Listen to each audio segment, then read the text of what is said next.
Welcome to USA Global TV and Radio, where our mission is to provide education, entertainment, hope, and inspiration. USA Global TV and Radio connects you with experts and audiences all around the world every single day to help you succeed in business and to live a richer life. Visit us at usaglobaltv.com to learn about career and life-changing training and mentoring programs like the Listening Mentor. Subscribe to our newsletter to stay informed about our special programs and offers. Discover how you can become a guest on one of our shows or a host or producer of a USA Global TV and Radio show of your very own. That's USA Global TV and Radio, where the doctor is always in.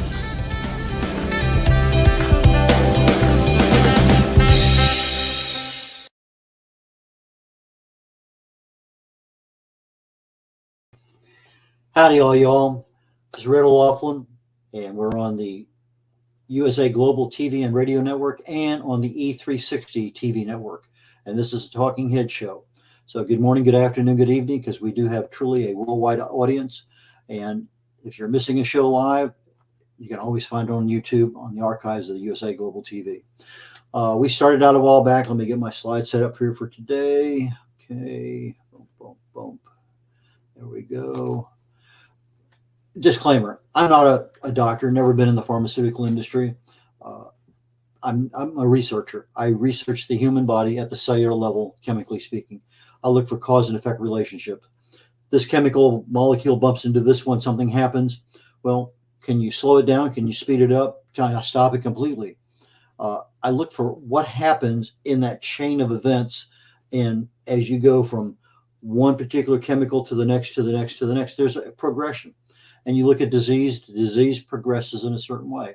And that's what I look at. So if I'm looking for a cause and effect, I'm looking for something that if I treat it, I have a good potential of actually making an impact on that disease or whatever I'm trying to control. But if all I'm doing is treating the symptoms, putting a Band-Aid on it, then I've done nothing, because I'm always going to be treating the symptoms, because the symptoms are a byproduct of that cause. I believe our health and our wellness are our responsibility.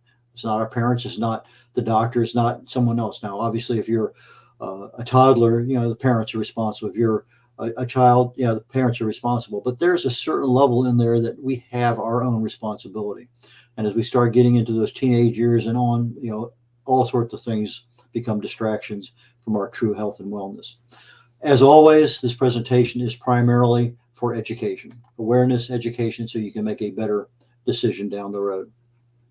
I believe this is week 5 or week 6, I think, pretty sure. Anyway, we've talked about the topics that are there, our mindset, getting everything going. Last week, we talked about stress management. We talked about what our expectations are for our health. And then we started getting into the front end of diet and nutrition and what are our choices. I'm hoping to finish that up today. I'm not sure we're going to get all the way through it, but we're going to make a good stab. But we still have other things to talk about. So I'm looking at another 2-3 weeks, pretty sure. So let's get right into this thing. One of the things I'm thinking about, I was driving around this morning, had a doctor's appointment, and for whatever reason, a 1963 Firestone tire commercial occurred to me. They used to have this thing where this tire is going down the road and there's big hands coming out and grabbing the road. It's, where the rubber meets the road. Okay. That was very, very explicit. That you have that rubber touching the highway. But if I look at my health, where does the rubber meet the road in my health? I mean, obviously I'm breathing all the time. That's one aspect of it, but the rubber meets the road in our diet, because we're now taking food from the outside that has the nutrients that we need on a daily basis. We're putting it into our bodies, and magic happens down in our gut, where the nutrients are extracted, pass through into the bloodstream, and then delivered to all the cells in the body. That is where the true rubber meets the road. So from 1963, don't ask me how that deals with optimal health, but to me, it's important.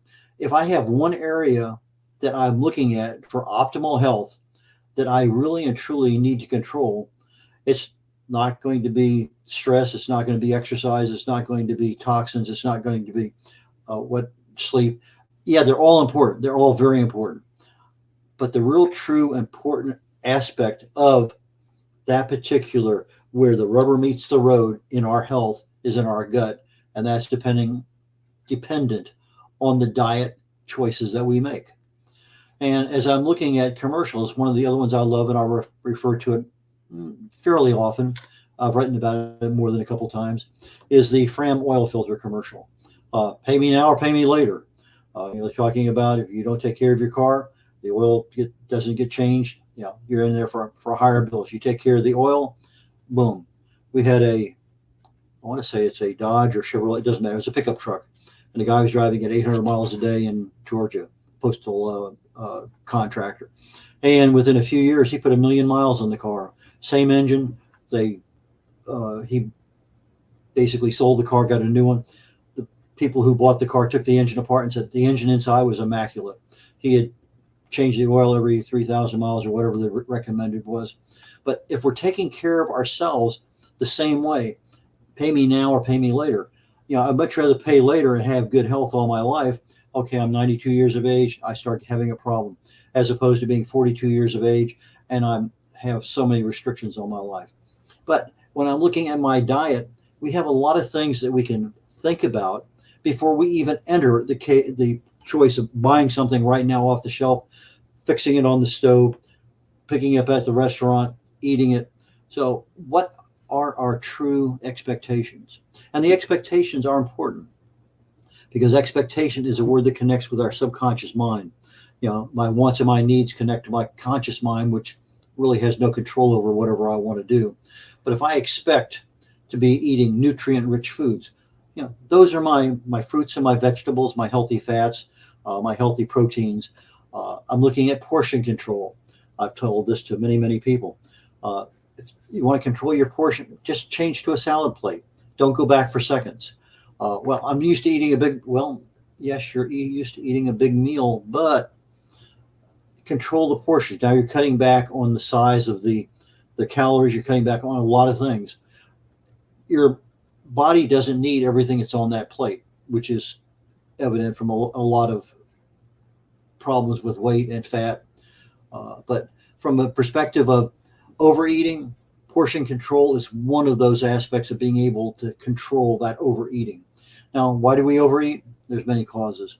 Probably one of the biggest ones is stress. We have a comfort zone. We have habits. We have lots of things. But if I can start curbing from an expectation perspective before I ever sit down to eat, okay, I know tonight I'm going to use a salad plate.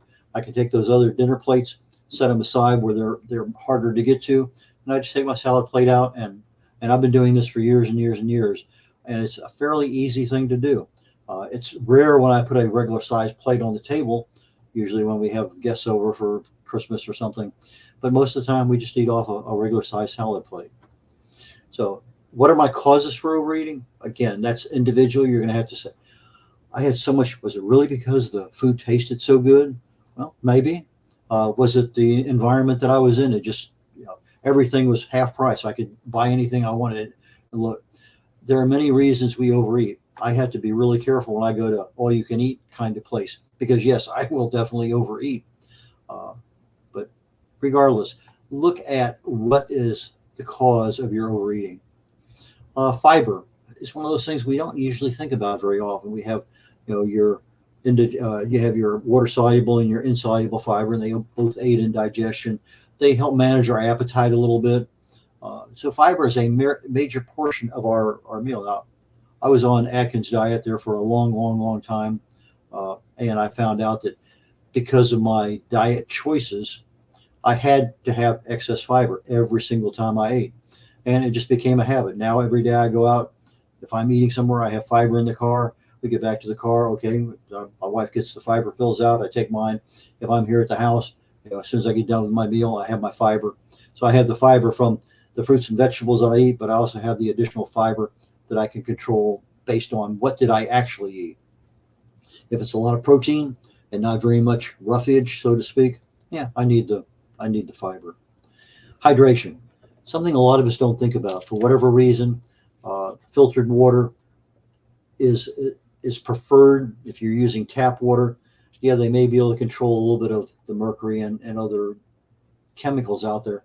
But one of the things that our city water supply does not control at all, and you probably have 100, at least 100 different dissolved prescription drugs that are in the water system. It's just, that's the way it is, because they don't have the ability to filter it out.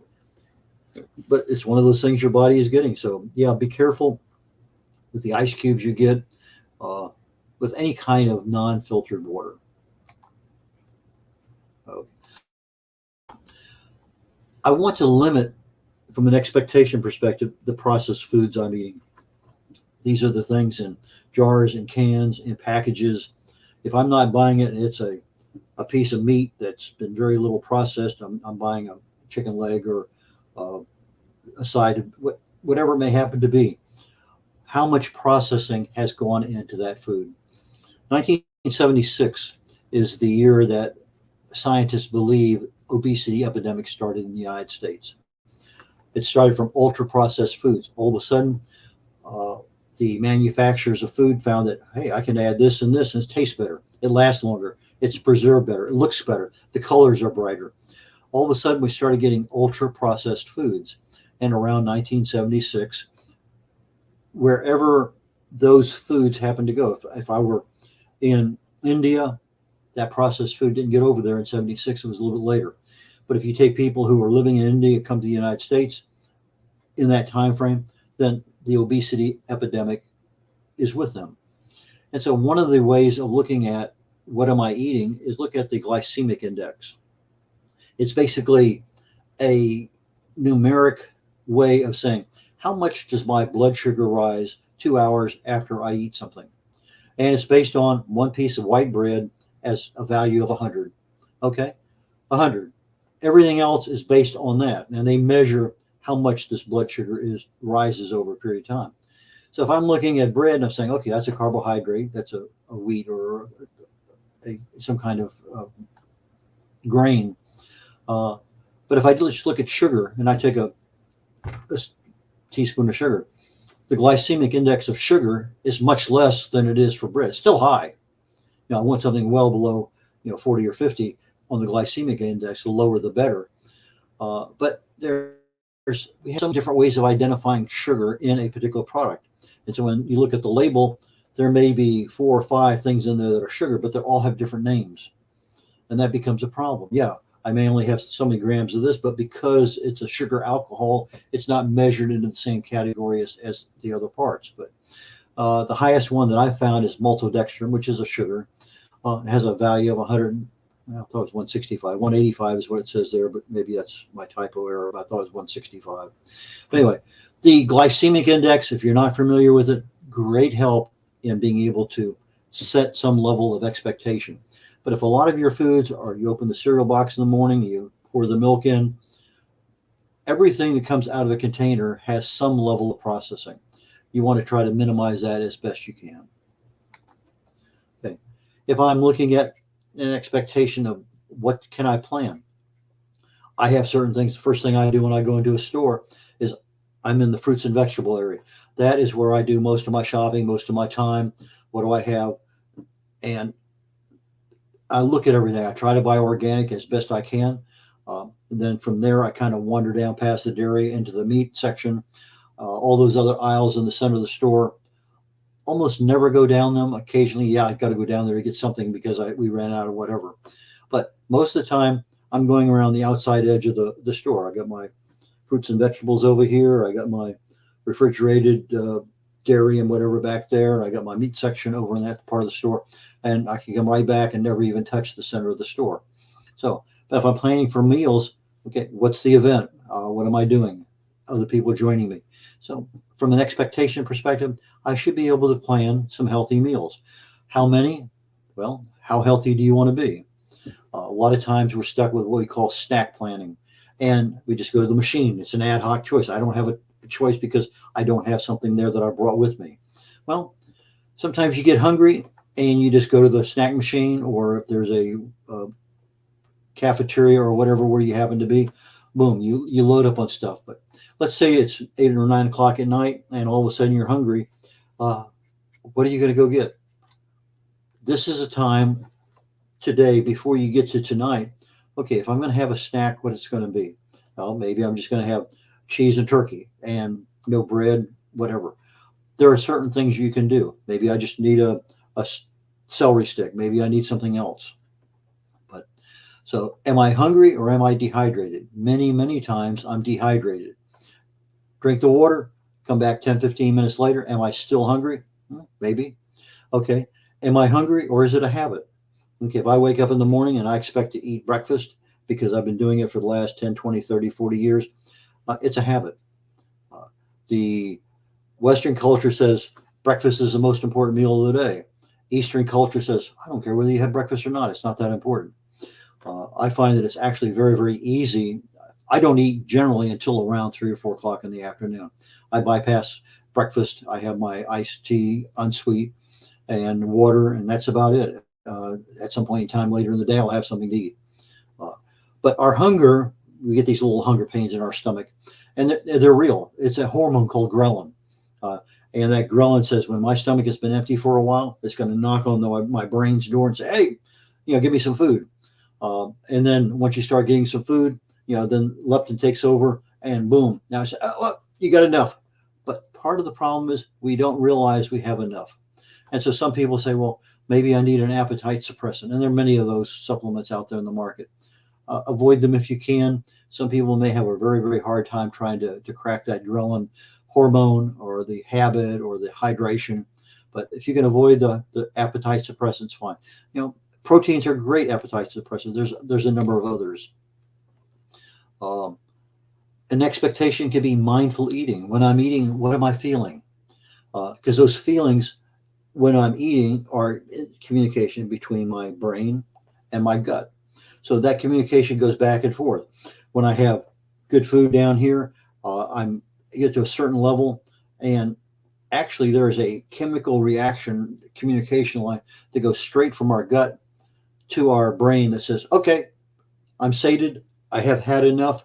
I don't need any more. And believe it or not, it actually occurs about halfway through a meal, whether it's a salad plate or not. And somewhere through there, if you're actually listening to your brain, you'll get that feeling. It may only last a half a second. I was unaware of it totally. I had a class on hypnosis, and the guy was talking about these things. And it was one of those ones that if I'm looking for it and I know it's going to occur and I get about halfway through my plate, I can feel it. And I can push that plate away and I don't need anything else on that plate. But what about if I'm in a restaurant and that's a $40 meal and I'm pushing $20 worth of food away? Well, maybe I just need a doggy bag. Maybe I felt it and it says, that tastes so good, I really need to finish it.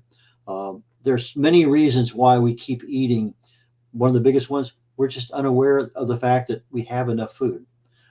Sometimes it's cost there, but those are things that you can figure out as you become more aware of how your body's operating.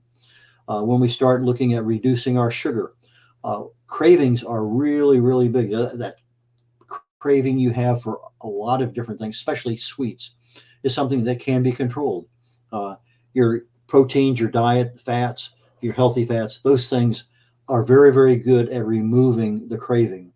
The sleep that we get, if it's good quality sleep, we generally have less cravings.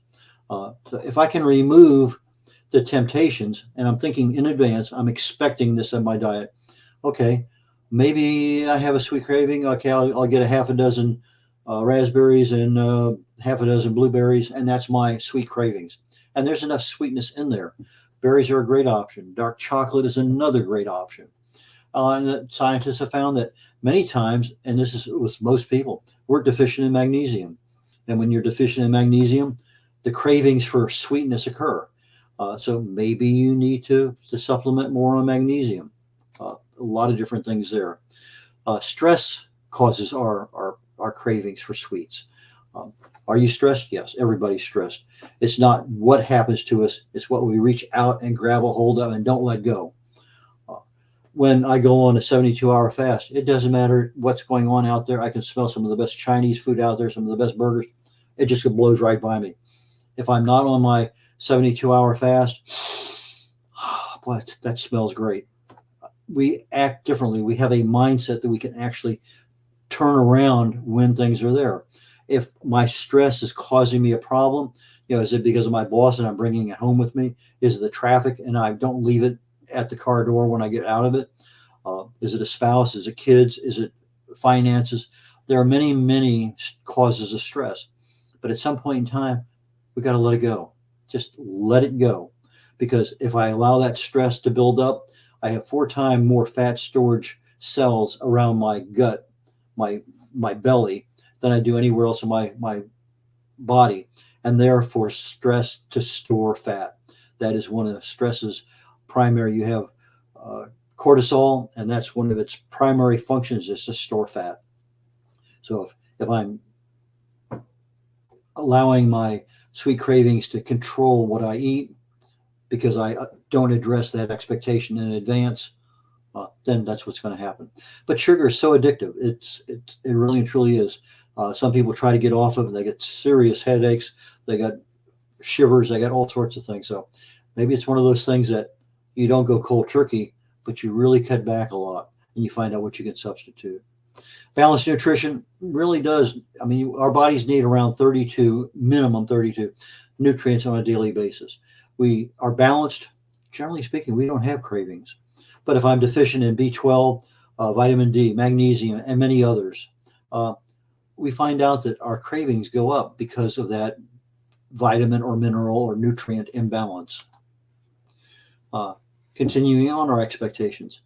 If I want to eat well, that means I probably have to cook well, or I need to buy foods that are cooked well. Well, I should be avoiding as best I can anything is deep fried. I fry stuff maybe once a year. I'm just trying to think the last time I fried something has been so long ago. Why do I want to avoid deep frying? There's this thing called an AGE, advanced glycation end product. These are things that are formed when proteins, in fact, react with high temperature. So if I'm grilling, I'm toasting, I'm roasting, I'm broiling, a chemical reaction occurs. It's called a Maillard reaction. And it's generally around 300 degrees, give or take a little bit. And you start seeing these black marks on the edge of your barbecue, whatever, the grill marks is what they talk about. Well, these advanced glycation end products, AGEs, make food taste great. I mean, shout Tony the Tiger. It does taste great because you see the color. We expect it to taste better. We expect the flavor to be there. So textures, everything's wrapped up in that grill mark that's on the food we're eating. We eat with our eyes first. That's what you hear from so many people. That food comes out and looks so great. I got some really nice char marks on the outside. Bite into it. Oh my goodness, it tastes so good. But if that's all I'm eating, I'm filling up not only with the AGEs, but I'm filling up with the vegetable oils that are not healthy for me. I end up with a lot of things. And it's not just the steaks and the meats that we get. We get roasted coffee. We get toasted bread. There's a lot of places that these AGEs come out. Now, maybe you've never heard of them, but they are massive contributors to health concerns down the road. You may be eating, let's say barbecue 4 times a week, and it looks good, tastes good, steak, whatever. Those things, because they taste so good, they introduce inflammation, additional oxidative stress. We know that disease starts at chronic low-level, cellular level inflammation in the body. If we're not controlling that inflammation at the cellular level, boom, then we end up with oxidative stress, which has problems of its own.